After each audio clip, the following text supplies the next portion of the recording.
গতকাল অর্থাৎ বৃহস্পতিবার বীরভূম জেলার মল্লারপুর থানার অন্তর্গত পাথাই গ্রামে পুলিশ ও গ্রামবাসীদের খণ্ডযুদ্ধে প্রায় 7 জন পুলিশ কর্মী গ্রামবাসীদের হাতে ছোড়া ঢিল ও বাঁশ লাঠির আঘাতে আহত হয়েছেন। ঠিক তারপরই আজ অর্থাৎ শুক্রবার সকাল 10টা নাগাদ ওই গ্রাম থেকে 16 জন অভিযুক্ত ব্যক্তিকে আটক করেছে মল্লারপুর থানার পুলিশ, এমনটাই সূত্রের খবর।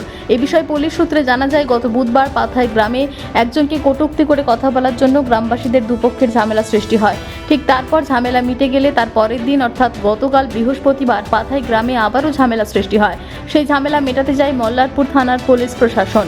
আর ঠিক সেই সময় দুপক্ষের ঝামেলা মেটানোর সময় গ্রামবাসীদের হাতে ছোড়া ঢিল বাঁশ লাঠির আঘাতে আহত হন 7 জন পুলিশকর্মী। এর পাশাপাশি গ্রামের বেশ কিছু জন আহত হয়েছে বলে জানা যায়। তবে ঘটনার পরে আজ অর্থাৎ শুক্রবার সকাল 10টা নাগাদ ওই গ্রাম থেকে 16 জন অভিযুক্ত ব্যক্তিকে ময়ূরেশ্বর থানার পুলিশ প্রশাসন আটক করেছে বলে জানা যায়। আর সেই 16 জন আটক করা ব্যক্তিদের রামপুরহাট লোক আদালতে পাঠানো হয়েছে বলেও জানা যায়। আমরা মারিনি, আমরা বিনা দোষেই মাঠ থেকে ধরে নিয়েছি। মাঠে ছিল, যখন মারামারি হয় তখন কোথায় ছিলেন?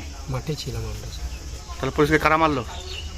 ওখানে স্পটে আমরা যাইনি, তো ওখানে মারপিট হয়েছিল, আমরা মাঠে করছিলাম। ধান আছে, কেন মারলেন পুলিশকে? কি নাম আপনার? কে মেরেছে? আমরা আসামি ছিলাম, গাড়ি চেপেছিলাম। আপনারা আসামি ছিলেন? হ্যাঁ, কারা মারলো তাহলে? আমাদের পাড়ার লোকে, ভেতর পাড়া সব গোটা গ্রামেরই হেতাহত করে লোক আছে। কে কে মেরেছে নামগুলো বলো তো? মেরেছে ধরতে পারে, ওখানে পয়েন্ট দিয়ে দিয়েছি থানাতে। আমাদেরকে বলেন কে মেরেছে? বিভিন্ন জনের মেরেছে, কথা এখন অত নাম তার মনেই থাকবে না, তখন বলেছি কাল থেকে।